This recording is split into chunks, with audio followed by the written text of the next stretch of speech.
talk till Alan gets here. That's right. I'm Bobby T. I'm alcoholic. Hey, Hey, Bobby. Bobby T. Appreciate you guys being here, helping me get another day sober. I'm really grateful Alan asked me to do this, even though I know there's decades of sobriety in here, and I'm super nervous, even though I've sat in here a lot of Saturdays this year with you guys. But anyway, my sobriety date is 4/16/20, 4/24/2016. My home group is Wednesday Montlake Terrace. Meets on Wednesday nights at 7:30 p.m. My alcoholism started pretty much when I went in the Army. However, I didn't think I was an alcoholic because my idea of an alcoholic at a young age was my grandpa Dean, who would pop into Thanksgiving gatherings and Christmas stuffs, just stumbling in because he lived downtown, and so he was what I considered an alcoholic. And all through junior high and high school, I think I have a few other things in my story besides just alcohol. And so all through high school and junior high, I smoked, pot. And so I didn't consider myself ever wanting to be like my grandpa or my father. But in junior high, I remember a couple buddies of mine, we stole a truck, a beer from behind Maya's downtown Kent. And that was the first time I'd ever drank. And I got caught. And I remember my dad telling me, because I was running my mouth talking to these girls at a dance at Kent Junior High going, yeah, we just did this and that. And the security guy heard my loud mouth. He goes, what were you saying? Anyway, so I got my first drive home by a security guy and security guard. And my dad said, son, you're just like me. You do bad things, you're going to get caught every single time.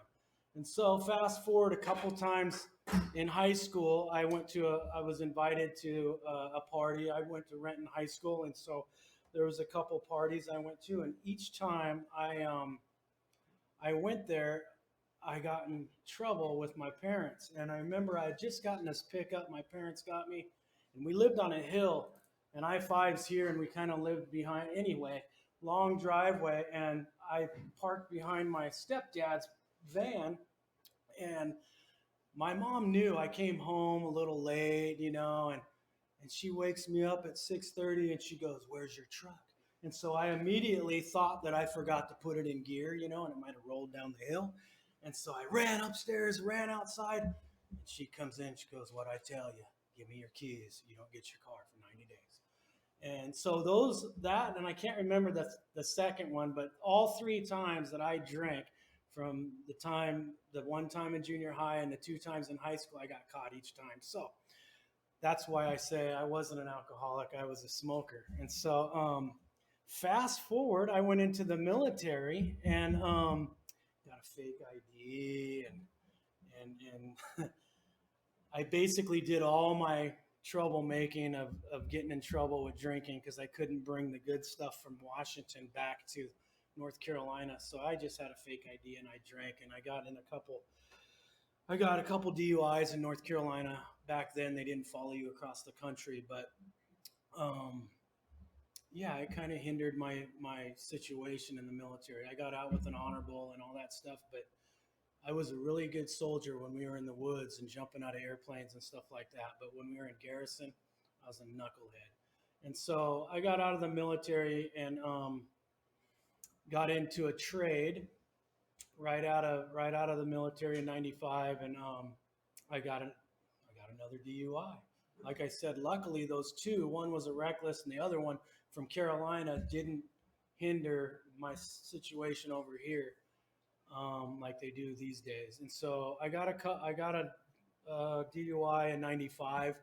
I just got a cool job out in Maple Valley, and was really a career job. And my boss told me, if you lose your license, you're done. And so I took a deferred prosecution and went into Lakeside Milam down in Renton. But once again, I was in denial, and I was 21 years old, just got out of the military at 3.5 years, and you couldn't tell me nothing, not anything. And I was a pothead. I wasn't a drunk, and I didn't deserve to be in here. And if it wasn't for bad luck, I had none at all. And so I went down that rabbit hole of never finishing a treatment center, and because I just couldn't relate, and I was really immature, and I thought sitting down with a grown dude going through a book was just wasn't me. And so for a lot of years, I was in and out of because I never finished the deferred prosecution. I ended up getting in trouble again in '97. The deferred got yanked. I got another DUI, and then for the next 16 years was just in and out of jails because I'd get in and out of treatments and I'd quit them and try to get my license back because of course I lost my license. Then I became a habitual, so I didn't drive with driving offenses, so I never had a license for 15 years. I was in and out of jail because of driving, and just the powerlessness of and the stubbornness of myself of trying to get this deal just wasn't there. And somewhere around after a bunch of treatment centers all through King County, in 2008, in 2000 I moved up to Shoreline, and I out of Renton and Skyway area, and I I like to think that my wife saved my life. I moved up there with her, and I just felt so out of pocket because I'm from Skyway and I'm way up in Shoreline. I'm just like, man, what is this? And well, now I would never move out of Shoreline. I love Shoreline, but so I moved up into Shoreline, and I still didn't have a license for a lot of years, and I was just being a knucklehead. And then finally, I got a van and was doing side jobs, and I was leaving the North City Tavern, and I pulled out and hit a couple that were going way faster than 25 miles an hour.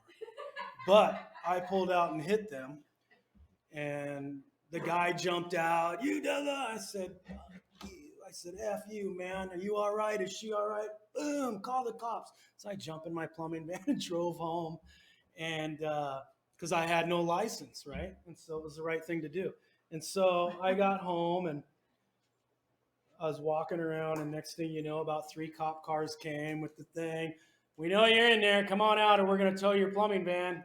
And so I came out, and then that was when my journey, because I had been in and out of AA because the courts made me. That's when a journey started, and I got into another treatment center, and actually stayed sober. I went through the steps, and life started getting well and good. My wife started trusting me again, and a lot of things good happened. I started my own business in 2007, like 6 months before I got sober, because I got sober May 12th, '08.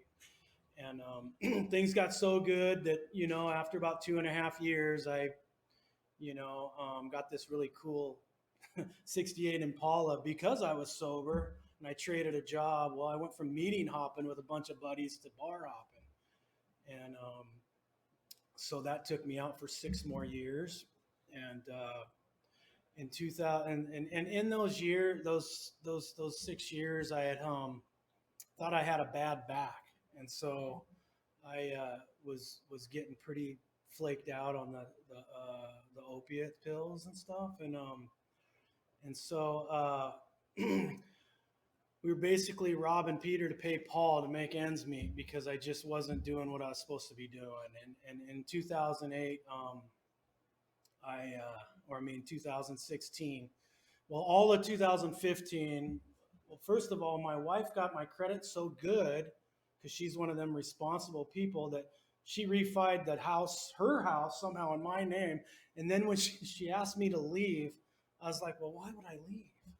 The house is in my name, even though it ain't my house. I was just an ass. And so for the next 5 or 6 holidays through that year, like Valentine, she goes, look, I found this place in Bellevue that specializes in opiates and alcohol.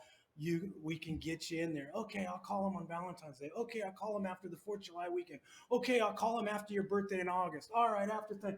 And then she asked me to leave, and I said, yeah, I'm not going to leave. Why would I do that? And then about Valentine's Day of 2016, they her and her daughter had their shit packed at the front door and said, "Well, if you're not going to leave, I'm going to go move in with my mom." And so I knew that, being that I was not real clever in the office as far as running a business, and I just felt and hated myself and had all this guilt and remorse. I knew I had to make a move, and so I finally called those people, and I got over there, and it was the best thing I did. And so I got into treatment over there in Bellevue. It was probably my 14th treatment center, because all the other ones I never finished, but one of them. And so I got in over there, and a buddy that I shared the sobriety date from '08, I called him, just, dude, I'm a mess. And, I don't think I'll ever be able to forgive myself for the crappy stuff I did. And so anyway, he's going to college full time, working full time. And he took me through the book, and, like they did back 87 years ago. And we went through the steps in probably 2 months. And then I got through all that, man. And ever since I got out of that treatment center, I had every meeting I went to, because they have a living sober group there. It's 5:30 p.m. 7 days a week at the Alano Club. I went back. I would pop in there for a half hour and then go to my 4-day-a-week thing, right? And so every meeting I went to, I tried to give back. And so I secretaried there, and then my men's meeting, I secretaried there, and so I tried to do a little bit of this and that and give back whenever I could. And I try to go to I started going to the 3-day deals down, and we'd ride on my 1-year anniversary. I bought a Harley Davidson, and so I started going with the Boomer and a couple of the guys over to the Tri-Cities Inland Empire Roundup. So we did that, and I'd go to some of these other ones around here. And every time I went out of town, I'd love to go to different AA meetings, so I try not to be a secret in this deal anymore. I try to give back wherever I can. I secretaried my home group, and I've been greeter, and I just try to get back to every meeting I go to some way that I can, because there's so many service positions. I found out in '08 that I am not GSR material, and stuff like that. So I do it on a lower level deal. And the coolest thing was when I went through the steps with my friend Doug. He made me promise him, though, once I did this, that you got to promise me you'll take new guys through the book. And I've actually had the privilege to do that, about 6 guys, because I'm really busy, and Tuesdays are my day. And so I'm not really multitask talented, so I can only focus on like one guy at a time. And so on Tuesdays, I take, I've had the privilege to take 4 or 5 guys through the book. And a couple of them are, coach has got like 5 years, and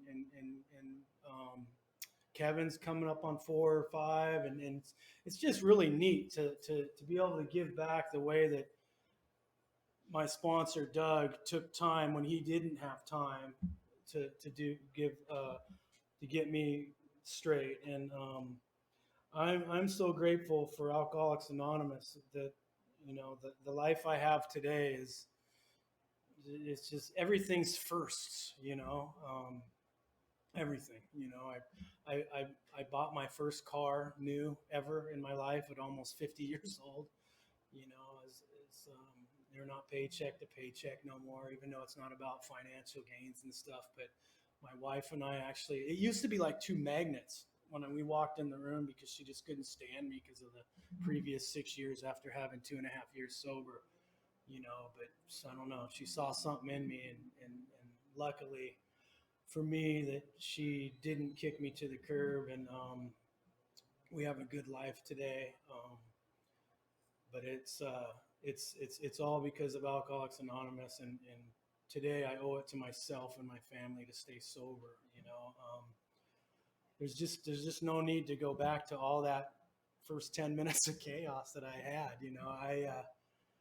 the driving thing was huge for me. I didn't have a license for 15 years. I asked my wife to marry me, and she had to drive us to the flipping. I couldn't drive legally, and so in '08, that stint in '08, I was able to. I was looking at.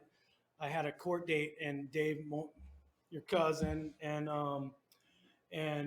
Doug, my future sponsor, and another guy from the Phoenix Club went to the courthouse, and I was looking at losing everything, and I thought I was going to go to jail for a month, a year, and a day because it was my umpteenth time getting caught driving on a revoked in the 20th degree, and for somehow or another, Dave was my sponsor. Then he stood up and talked to the judge and told him what I'd been doing, and for somehow or another, we would have lost the business. Wife would have had to sell her house, and my nephew would have lost his job, and all that stuff. Somehow or another, that judge gave me 6 months home monitoring, and and I was able to keep things rolling, and just. Doug told me if I do good things happen, and I truly believe that. And as a result of being sober, man, I don't know what that saying is that you read the promises, and if you or somebody said if you write something down when you first get sober, what you think you'll look like in 5 or 10 years, you'll look back at it and think you sold yourself short or something, because we have a very good life today because I sobered up just in time, and 3 of the 5 guys I ran around with at the North City Bar and Grill, that we used to do the buddy thing with the stuff, are dead in my short 6 years that I've been sober.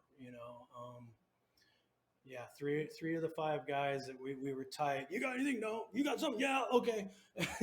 3 of them are dead, and so I figured I'm the lucky one. I got sober just in time because everything is laced with everything, and people are. It's just Anyway, different program. Sorry. Yeah, very glad to be sober. I'm well into my 7th year, and there's just no need for me to go backwards. But I do know that it's very easy for me to start thinking, like I did in 2010 when I went back out. I started thinking, oh, I got my poop in a group. Wife trusts me again. Maybe I'll do this and that. And so it's very imperative for me to not let up on my game plan, which is do something daily for my recovery. I'm either talking with an alcoholic or going to a meeting or doing my readings in the morning. And when all that stuff, if I slip on any of that, I've never wavered from thanking my God in the morning for another day sober and my health and a roof over my head, my family.